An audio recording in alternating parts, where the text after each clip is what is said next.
Ladies and gentlemen, please welcome the Vice President of the United States of America, Joseph R. Biden.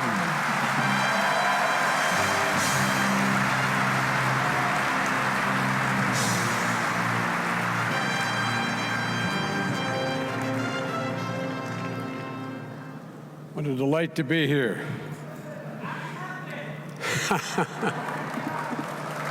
Thank you.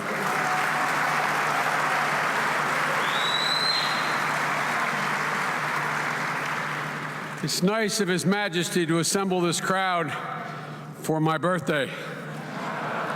I appreciate it. I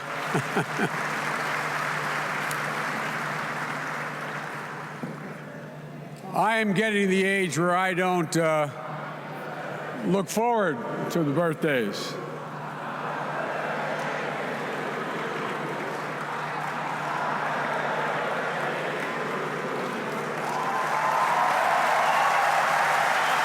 Thank you. I was telling the President of Gabon that I have a new attitude as to how to compute one's age. There was a famous American baseball player named Satchel Paige, and he was a great pitcher in American baseball. And he was pitching in the major leagues well beyond his years.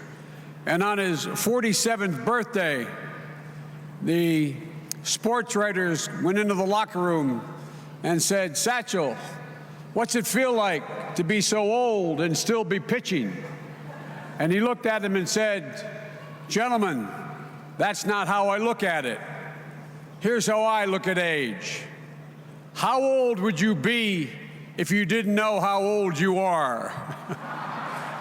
I am 42. Thank you very much. To all the excellencies and to all the nearly 3,000 plus investors and inventors, business people, government officials, leaders from over 50 countries. It's good to be back at this summit. I had the opportunity on the third summit to address it in Turkey, and it's a delight to be back here today, and I feel even more enthusiasm in the room today than I did then, and it was full of enthusiasm then. Morocco,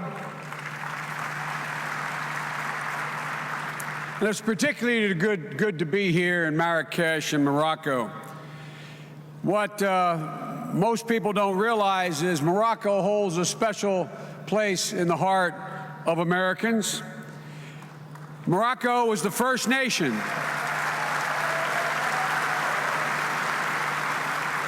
Morocco was the first nation in the world to recognize the United States of America 237 years ago, in December 1777. So I've come here to say thank you. I've also come here to an ancient Muslim nation at the crossroads of Africa, the Arab world, and Europe, to talk about what it takes for all nations to succeed in the 21st century, what is required to create thriving, innovative societies worthy of the talents of their young people. You talk to people in this region, and many of you and us are concerned about terrorism. But outside the conflict zone, what they're really concerned about, and we are as well, is how our children, how their children find jobs. People everywhere in the world are hungry for economic opportunity.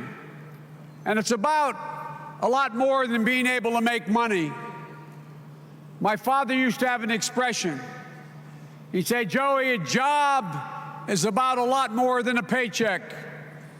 It's about your dignity. It's about respect. It's about your place in your community." And to be frank, the challenges ahead for all of us are immense, especially in regions with developing economies and rapidly growing populations. Many of the countries represented here today have well over 60% of their population under the age of 30, some under the age of 25. In the Middle East and Africa, for example, in a race to create tens of millions of jobs just to break even as the demographic wave of young people enters the labor force. It doesn't matter where you live. If people cannot get educated, or they get educated and they can't get a job, or they get a job and can't earn a decent living, or they can earn a living, but it gets siphoned off or stolen by corruption. Or if half the population, women, cannot contribute to prosperity, those countries caught in that vortex are not positioned to succeed in the 21st century. Because real and lasting stability depends on governments and citizens of this region finding a way to work together to expand opportunity and unlock the enormous talents of your people. The challenge is formidable, but there are also incredible opportunities. When I travel the region and the entire developing world, I see young people with limitless promise to make not only their countries, but the whole world better. That is not hyperbole. That is not stated to appeal to the audience. That is a reality. That's the world we live in. And the opportunities out there for entrepreneurship have never been greater than they are right now. To those of you who are older, think back 20 years ago. Could you, in your wildest dreams, have envisioned half of the incredible breakthroughs that young entrepreneurs have created in those past 20 years? And imagine, just imagine what will happen in the next 20 as we unlock everything, including the dimensions of the human brain. And we see people in the Middle East and Africa and in every region of the world using tools of technology undreamed of just a short time ago, and expanding possibilities beyond their wildest imaginations. People like the young man from Lebanon who, after his father died of a heart attack, invented a 24/7 GPS-enabled heart rate monitor to provide early warning for others, saving thousands of lives. He raised a small amount of capital to get started. He now employs 70 people.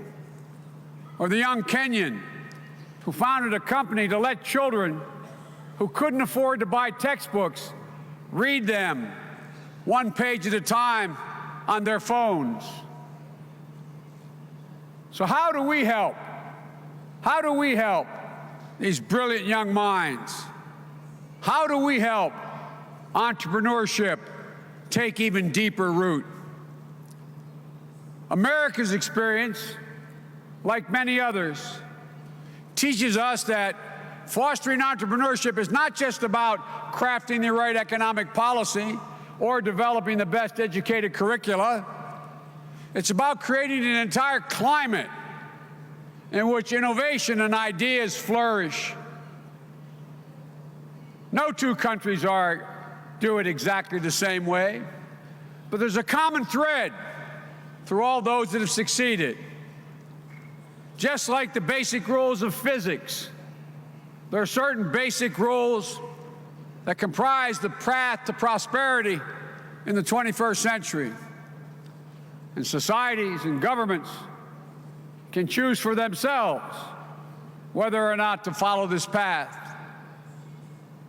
I'm not here to tell anyone else what's in their interest.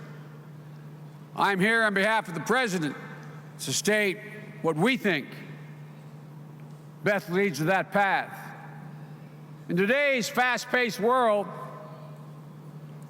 those that don't follow the path are already being left behind. So what is required to prosper in the 21st century? What does it take? It takes an education system, but one that is universal, open to all, including girls and women, that trains people to be skeptical. I was meeting with a man many of you know, a wise man from Singapore named Lee Kuan Yew. He was asking me, why did I think America was able to reinvent itself so often? I said, because stamped into the DNA of every naturalized American, as well as native-born, is an inherent skepticism for orthodoxy.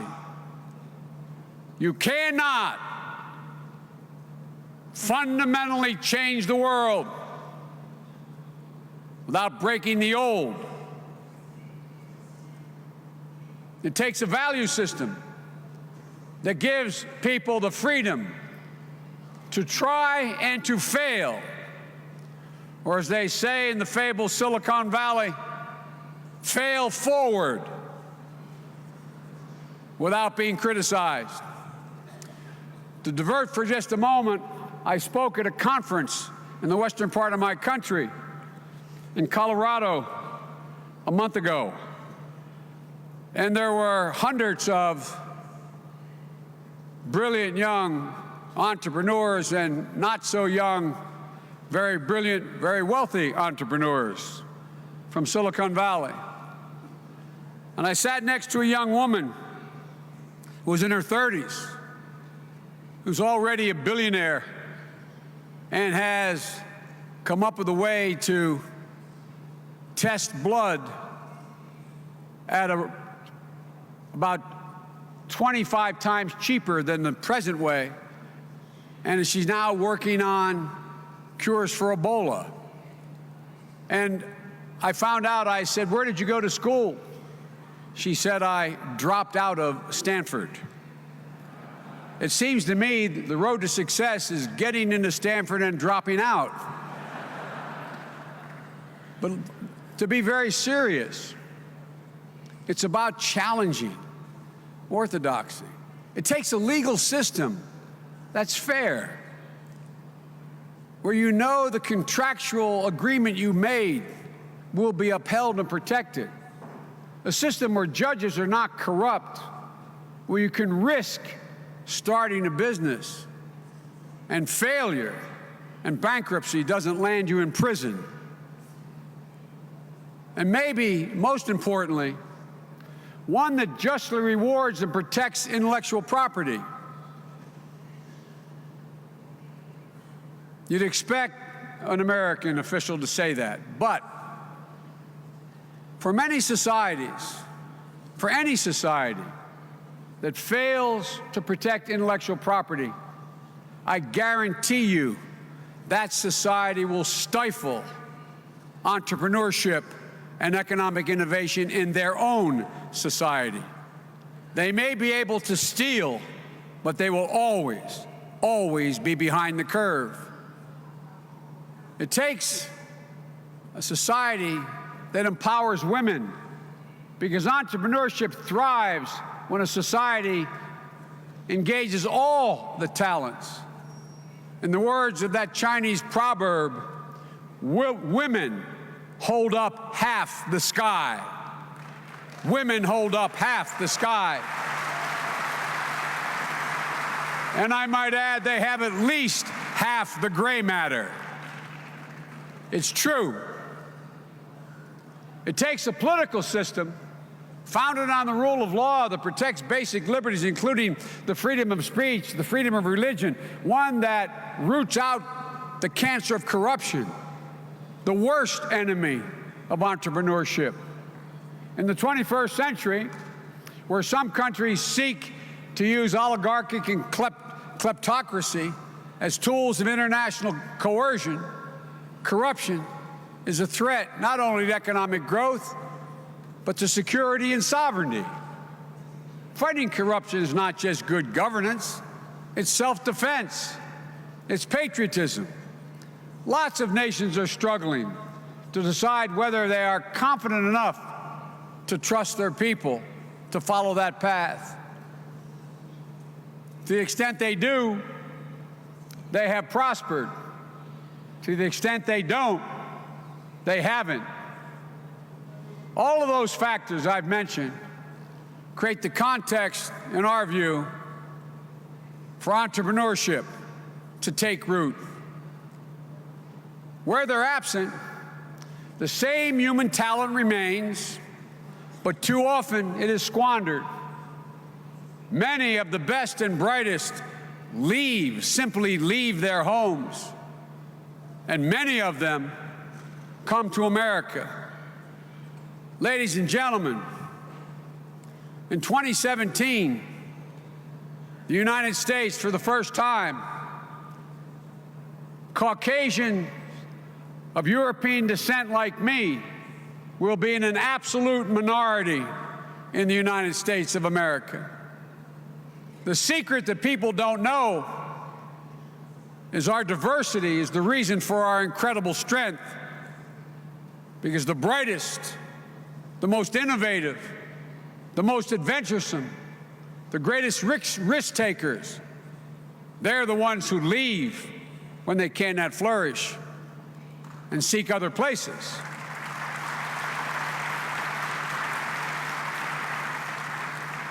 And we in America are proud to welcome them.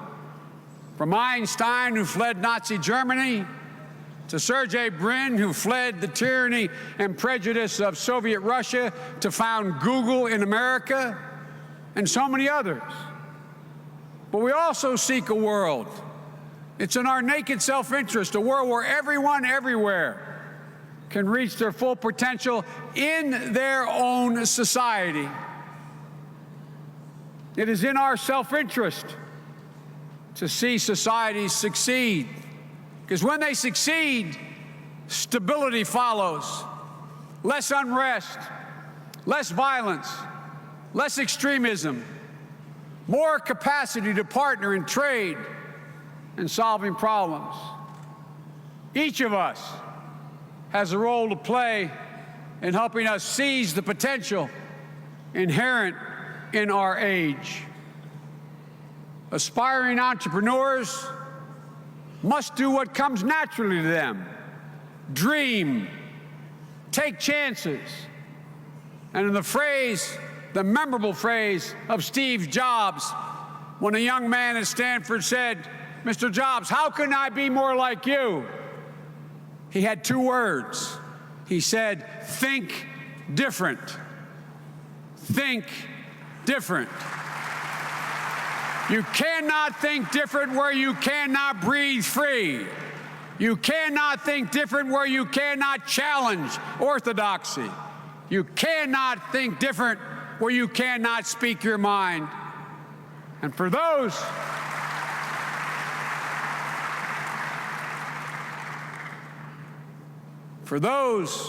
who think the same do not hold promise for progress, because the only way change comes is thinking different.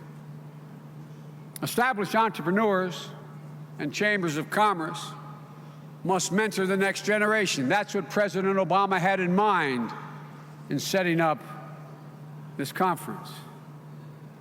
They have an obligation to share the wisdom they've gained by their success, and equally as much by their failures. Universities must work through research and internships to nurture and develop entrepreneurial skills of students before they graduate. Every one of you women and men here who have been successful, and you have been, I'll bet you can look back to some time in your youth where you were exposed to someone doing something you'd never seen before. And you've realized, I can do that. I can do that. The single most valuable resource on this planet, I think we could all agree on in this room, is not what's in the ground, but what's in the mind. It's the single least explored part of the world, the mind. The things that are going to happen in the next 2, 5, 10, 15 years are breathtaking. Investors, they have to be willing to expand their horizon and invest in early-stage entrepreneurs, not only in Silicon Valley, but in Nairobi and Dhaka, Dakar, everywhere where there's talent.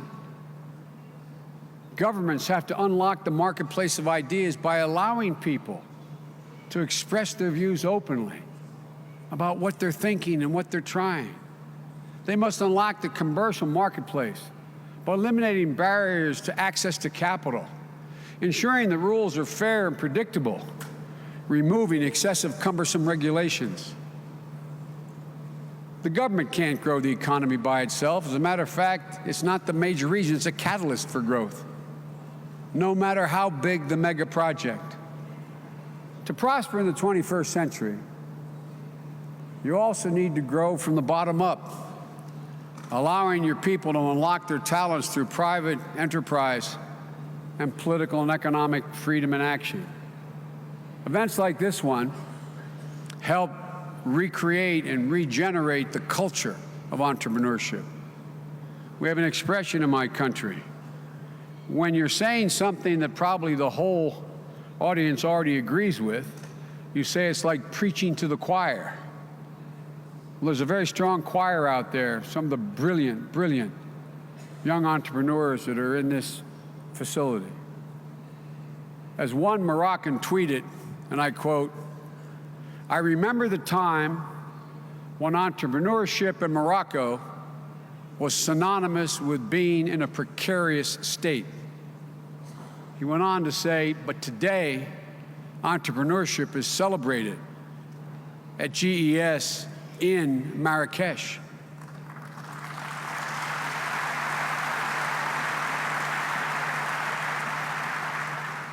But I need not tell any of you, there's much more to do. More young people to invest in. More to remove excessively cumbersome bureaucracies. More to embrace private enterprise. And as governments work to create conditions for entrepreneurship to thrive, they'll find a ready partner in other nations with thriving entrepreneurial cultures, including my own. The U.S., and I have with me one of the brightest people in our administration, a woman who's run a billion-dollar business, is our Secretary of Commerce, who's with me today. She understands that we, the United States, are anxious to participate. Secretary Pritzker understands, it's part of her DNA, what we have to do. The U.S. Millennium Challenge Corporation has invested almost $700 million in Morocco. And I'm pleased to announce that the MCC and Morocco are developing plans together as part of a broader investment to finance at least $50 million more in public-private partnership to provide vocational and technical training to equip young Moroccans with the skills they need to compete globally.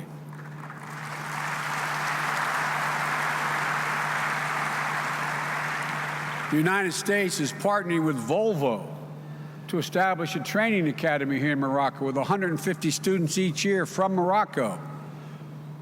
Côte d'Ivoire and Senegal focusing on the maintenance of industrial and commercial equipment, putting them in a position to work for multinational companies or to start their own businesses.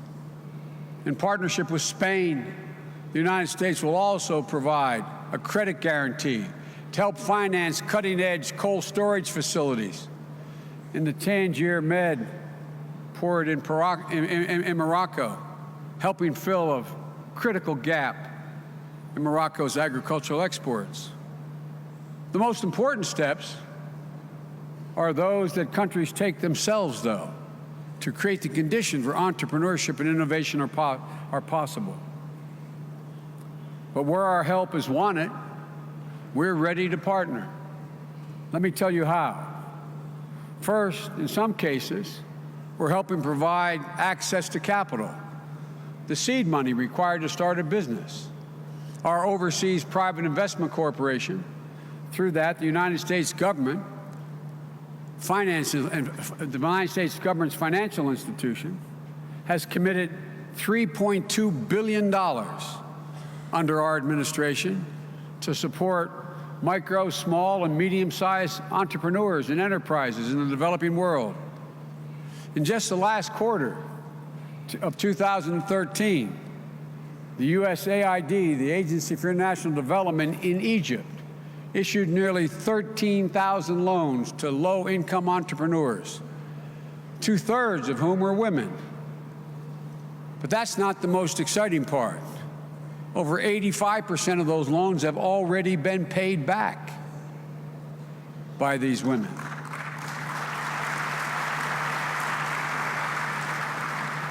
Through a program called Partnering to Accelerate Entrepreneurship, we're bringing together incubators, investors, financial firms, worldwide financial and institutions, and to accelerate growth of startups.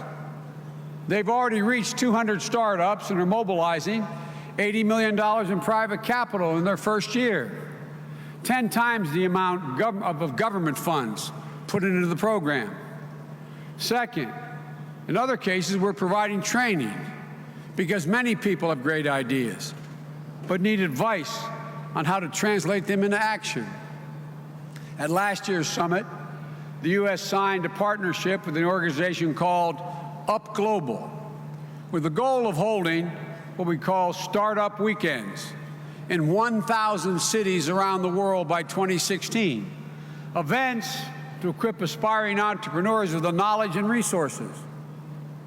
In 1 year, Up Global thus far has held over 700 startup weekends in 700 cities, well beyond the course of the goal. And Coursera, the online educational platform that's breaking down barriers to higher education with over 800 courses serving 10 million people. Coursera has announced it will host high-quality university-level entrepreneurship online courses available for free of charge. It won't surprise you, we're especially focused on women. My wife yesterday spoke to a remarkably large group of talented women and entrepreneurs. The promise is amazing, and we, like other countries, want to help. We have trained over 200 women entrepreneurs in Libya and in Tunisia. Under the African Women's Enterprise Program, we're bringing together business women from across the sub-Saharan Africa for training and advocacy, and the chance to meet leaders in America like Secretary Pritzker and many other businesswomen and civil society.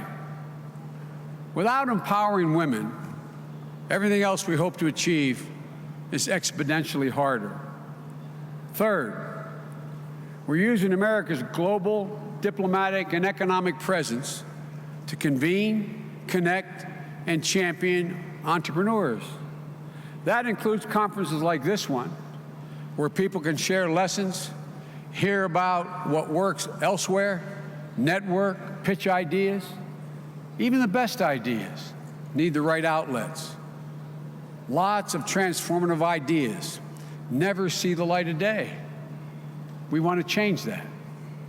And around the world, we work to connect entrepreneurs with the right American companies.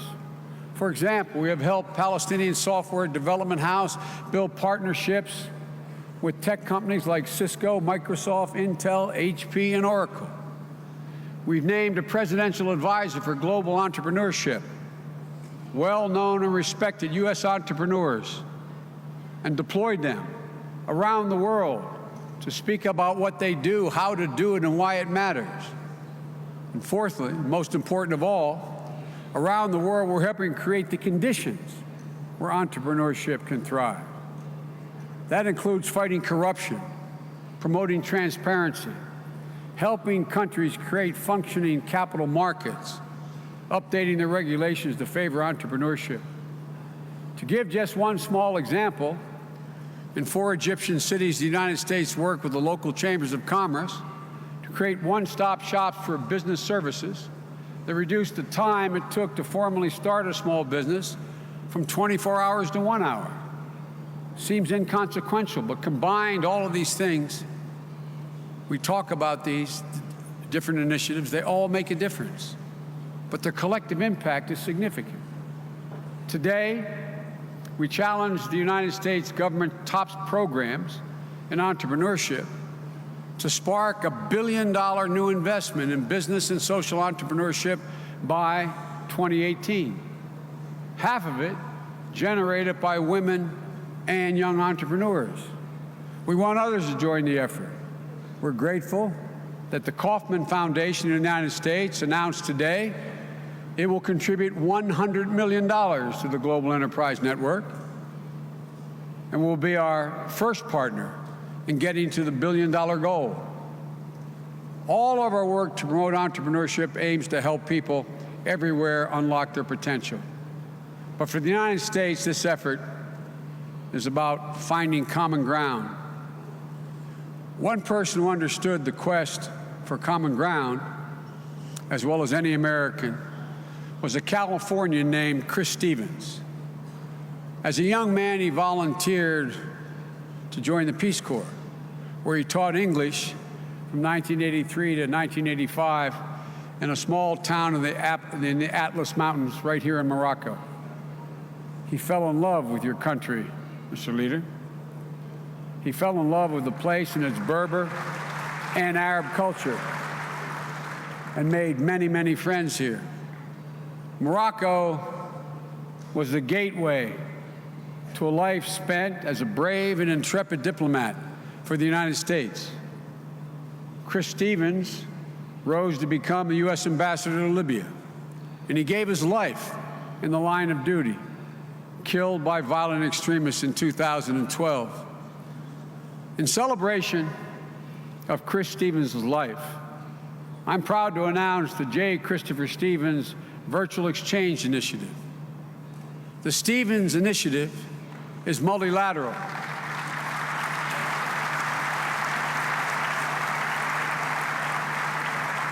It's a multilateral public-private endeavor designed in collaboration with the Stevens family. It will seek to use the tools of technology to strengthen personal engagement between young people in the United States, North Africa, and the Middle East, and the rest of the world. It's like a traditional exchange program, except it's virtual, using communications technology that young people who might otherwise never encounter, one another, will be able to do so virtually to better understand each other's lives and learn together in a sustained and meaningful way. The United States, Morocco, the governments of Algeria, Qatar, the United Arab Emirates, together have committed over $31 million over the next 5 years. The initiative also involves the participation of a number of private sector partners and foundations, and we look forward to expanding these partnerships as this initiative grows. The initiative will be formally kicked off with a pilot project early next year here in Morocco. And I want to conclude by, one, thanking you for your patience, but also thanking you for your passion, your immense talent, your self-confidence, and your unbelievable hard work to realize your dreams. I'm more optimistic today, after serving a long time in high public office, than I've ever been. I'm more optimistic today about the prospects of the world than I got elected as a 29-year-old kid to the United States Senate. And a big part of that reason for optimism of all of you assembled here in this room, you have a chance, like no other generation in human history, to leave a more prosperous, more open, more dynamic, and more just world than you found. I'd like to quote a poem, if you'll forgive me, from an Irish poet. My colleagues always kid me back home, saying I'm always quoting Irish poets because I'm Irish. That's not the reason. I quote them because they're the best poets in the world. That's why. But all kidding aside, one of my favorite poets who died recently was a man named Seamus Heaney. And he wrote in a poem called The Cure at Troy the following stanza that I believe better describes the world we're encountering right now than it did his Ireland in 1917 when he wrote the poem. And the stanza goes like this: history teaches us not to hope on this side of the grave, but then, once in a lifetime, the tidal wave of justice rises up, and hope and history rhyme. We may not make it, but we collectively have a chance to make hope and history rhyme like it hasn't in 1,000 years. The potential is immense. The intellect is available, and the technology accommodates it. So I wish all you young entrepreneurs Godspeed. Godspeed, because it's more than what you'll be able to do for yourself. It's more what you'll do for all of us. God bless you all, and may God protect our troops.